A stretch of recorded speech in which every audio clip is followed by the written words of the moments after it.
Alright guys, we're back with another technical video. Today I'll be going through your question, answering it, and hopefully you find your solution that you need.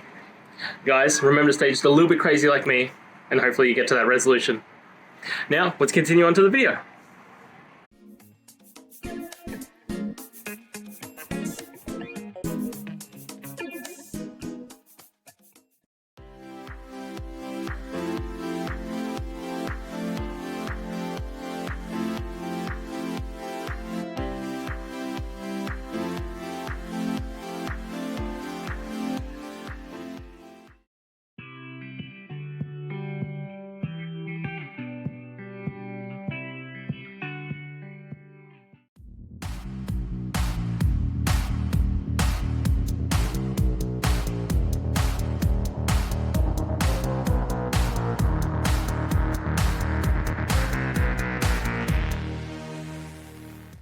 And that's it guys. I hope the video helped find the resolution that you're looking for and you got the answer and worked your way through.